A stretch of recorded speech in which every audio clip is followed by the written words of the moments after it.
creepy one. It does involve the death of some children. So if you don't like that, maybe just skip this one. I'm going to try to keep it as ungraphic as possible. Because there's just one part of it that is very, very graphic, and I'm going to skate across it for you. Realistically, I started this story because I found an article about the Strack family, Christie and her husband. But in order to understand what happened to them, we have to go back. So I'm going to start at the beginning. Stick with me, I promise.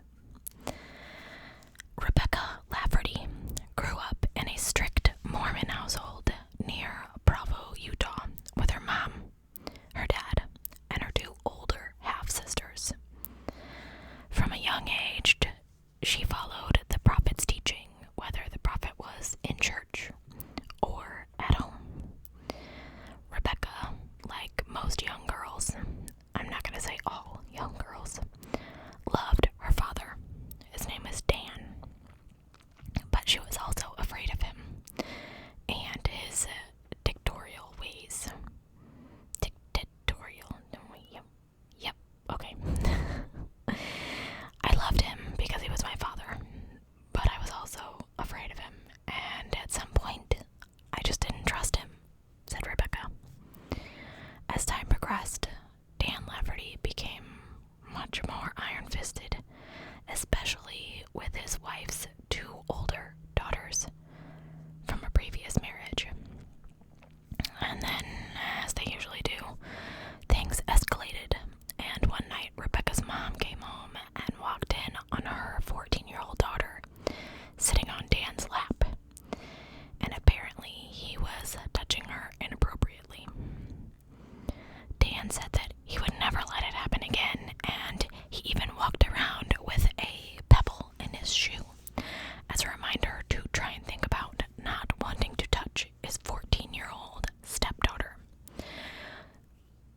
Let me just tell you, if I was married to a man, or dating a man, or a woman, or whatever, and I walked in and he was touching my child inappropriately, we'd be out. Bye, see ya, sayonara, I'm out. You ain't putting a pebble in your shoe and trying to forget about it. We're done here. We're not having no second chances. Anyway, that's not what she chose to do. So, of course, the pebble thing did not work. And Rebecca's sister went to their mom and said, "It's happening again, and he wants to have sex with me." So, Dan became more radicalized. He wanted to practice polygamy, and he wanted to take his 14-year-old stepdaughter as his second wife. But his wife, or the Mormon Church, would not stand for this. He was excommunicated, and her mom, Rebecca's mom, soon would excommunicate him as well. Dan Lafferty took his worship elsewhere with his 5 brothers, including older brother Ron and younger brother Helen. They started the School of Prophets, a fundamentalist splinter group from the Mormon Church. The School of Prophets was a cult, said Rebecca. I remember them bringing in a pulpit and speaking in their home. It was very hush-hush and just weird. Proclaiming themselves prophets, Ron and Dan made polygamy one of their main tenets. And, if you want to have to deal with more than one wife, that's all up to you. I feel like that's just a recipe for disaster. I don't think I'd want more than one husband. I can't imagine that. Anyway. But, of course,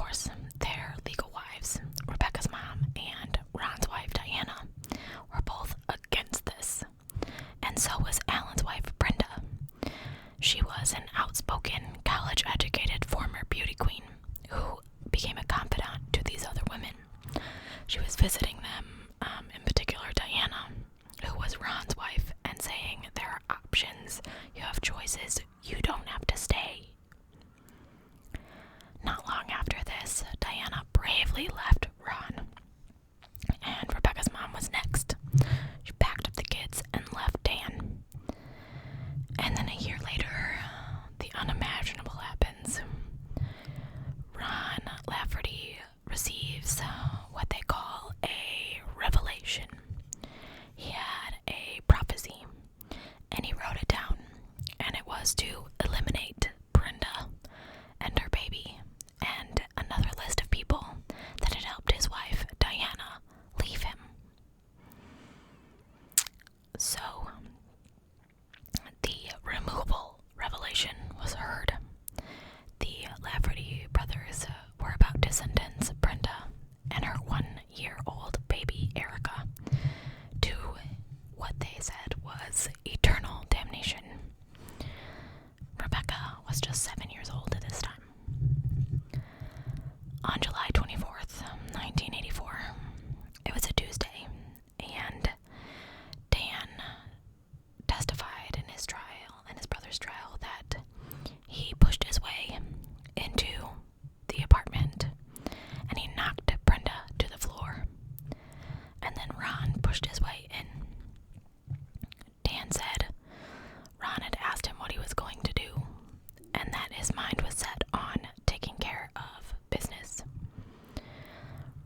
very dark place, and she was asking me if I believed that if this life was worth living, said Rebecca.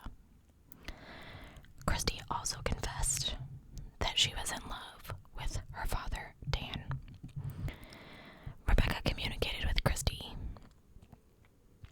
but Dan communicated with her like she was one of his children. When she suffered a bout with ovarian cancer, there was talk about Dan being able to cure her. This guy. He said that they fell in love, and at one point he even cut off his waist-length hair and beard and sent it to her. Creepy. He said that he did not know anything about their plans, which you'll hear about in just a minute, or the mindset. He had not talked to them in years before this incident happens, and police say that he did not generally talk about the end of the world with the Stracks. Now, close, frequent communications with prisoners doesn't generally raise concerns of prison officials, but this did change in 2008 after Christie tried to pass her brother off as her husband so that he could come on a prison visit, and authorities revoked her visiting privileges. This is when Dan Lafferty's contact with Christie and her husband Benjamin ended. So 2008. That same year, Benjamin and Christie began homeschooling their children. Court records show that the couple pled guilty to misdemeanor forgery charges in 2008 and disorderly conduct in 2009, part of a minor criminal history that spanned about 12 years. The couple had also gone through court-ordered drug treatment, but it's not necessarily a reason for state workers to intervene in a family. Apparently, there was no such intervention in the Strack's case. The children, Benson, age 14, Emery, age 12, and Zion, age 11, were sheltered. There's no evidence that this family attended any churches, and when some members of the Church of Jesus of Latter-day Saints reached out to them, they politely refused. Reportedly, the Stracks suffered from drug addiction, mental illness, and they feared the impending apocalypse. Rebecca said that she knew that there was some talk of suicide, and Dan had said, if that's something that you feel like you really need to do, it's something that you need to do. So basically, he supported Christie committing suicide. On the night of September 27th, 2014, all 5 of the Stracks were found in the parents' bedroom by their oldest son.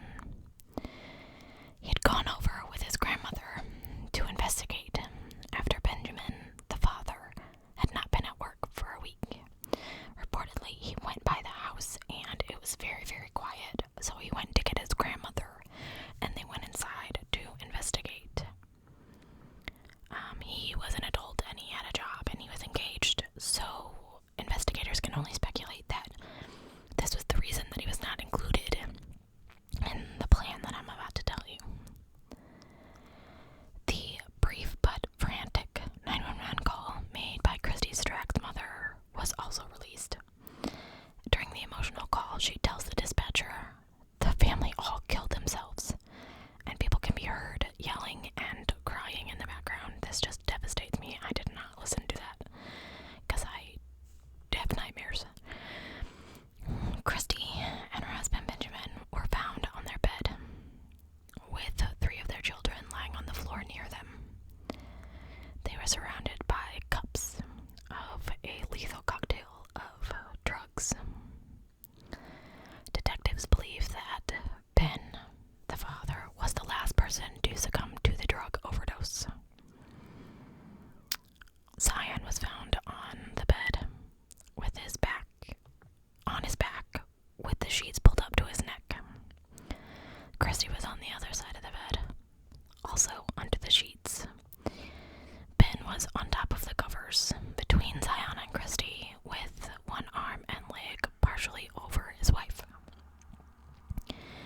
levels of drugs that the police found in Christie Strack's system were more than what would have been in the bucket. They believe that she took methadone separate from what the children were given. Benson, Emery, and Zion died of a lethal cocktail of diphenhydramamine and methadone, which diphenhydramamine, I think is what is in Benadryl. I know it's like an itchy thing. And methadone. Methadone is just a dangerous. So Christie had these drugs plus dextrofan and toxiclamine. Benjamin died from toxic levels of heroin. Investigators believe that the children all drank from the bucket. It was like a sand bucket. And it put them to sleep before killing them. There was no evidence that any of the family members were forced to drink this, nor was there any evidence that they took it willingly. There were no signs of struggle either. So most of the drugs, except the heroin, were over-the-counter medications. Christie was I want to say recovering, but obviously they had heroin, a heroin user. She was receiving methadone treatment at the time of her death, so it was prescribed to her. I don't know why methadone and Suboxone are a treatment to recover from drugs when they are also drugs that you can withdraw from. But we're not going to get into that. I'm not trying to cause a debate. I worked in pain management too long and I don't get it. But there were several notebooks found with to-do lists, as if someone was going on vacation.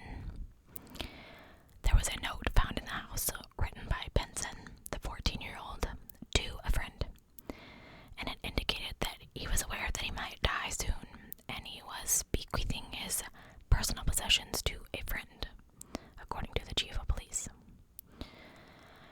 Essentially, yes, it was a goodbye letter to a friend, and basically mentioned that he would no longer exist on this earth, saying goodbye, and that he had an inkling that he could be found dead, according to Jake, which is the oldest Strack brother who found them. Ben and Christie Strack's deaths were determined to be suicide. The manner of death for Emery and Zion were labeled homicides because the police said that they were too young to consent in any type of suicide pact. Benson's death was listed as undetermined because of the letter that he wrote. They found a red liquid in cups in the bedroom that turned out to have no controlled substances in them. Everything came from that pail. So whether or not the youngest children knew what they were drinking is a question that the police don't believe they'll ever be able to answer. And with the exception of Benson's goodbye letter, no suicide notes were found. Dan Lafferty told the Associated Press that although he had not talked to the Strack family in years, that he believes that his hell on earth philosophy led to their murder-suicides. Over the years, Rebecca has visited her dad in prison often, but she recently decided to stop going.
requests were things like feed the pets, find somebody to watch the house. Apparently, Benjamin and Christie spoke frequently of leaving this world, but their friends did not take them seriously. They thought that they were going to move away and live off the grid, which is a lot of times something I would like to do. I think that it's very odd that this prophet, who believes he is Elijah, is claiming responsibility for their deaths, but be that as it may. Okay, I'm gonna try to be not controversial here. I'm really gonna try, okay? I am not against any religion. I believe that everyone should have faith in something. I think that if that's what gets you through each day, I'm gonna use the same reference I gave to Sean the other day. I don't care if you believe in dandelions. If you believe that dandelions are the be-all, end-all of the world and you worship them, more power to you. But I do believe that there are religions out there that could be described as a cult. I do. I think that in any faith, I'm really trying really hard not to be controversial here. In any faith, there are radicals. There are people that go above and beyond, and they're just so deeply immersed that everything gets twisted. And from my own experience in the religion in which I was raised, I remember radical things happening to my family, and this is the reason why I don't necessarily have a religion. I remember not being able to speak to family members for long periods of time. I remember being put in a room separate from everyone else and having to watch through the windows as the sermon or whatever it's called, I don't even know, I was too young, was going on because of things that were going on. I was always an outsider as a child. I was the weird kid who had to be different than everyone else, and not, mind you, I moved a lot as a kid, so not only was I the new kid, but I was the new weird kid who couldn't do everything everybody else did. So I do, and recent experiences in my family have also confirmed to me the presence of cult-like religions. Okay. If you watch me for a long time, you know what I'm talking about as far as which religion I'm referring to, but I'm not.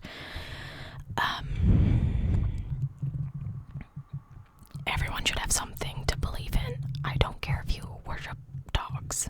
As long as you're not hurting them, worship them. Do your thing, girl, boy, whatever. But I think that everything can get so twisted and escalated, and you just believe in things that are not what your faith is saying. That's the only way I can, this revelation that he received, he honestly believed that God was speaking to him, and this was what he was supposed to do. Do I believe that God was talking to him? Not necessarily. I don't have a close relationship with God, but I believe that he would not want a 15-month-old baby to be killed. The fact that your wife left you was not that 15-month-old baby's fault.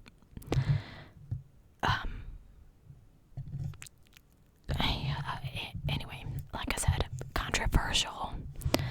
I think that there are survivalists out there. There are people out there, my mother included, who believe that the apocalypse is upon us, that we are in this end of days, we are at the end of the world, and that we are doing the wrong things. Mind you, not lately, but my mother loves to tell me that I will not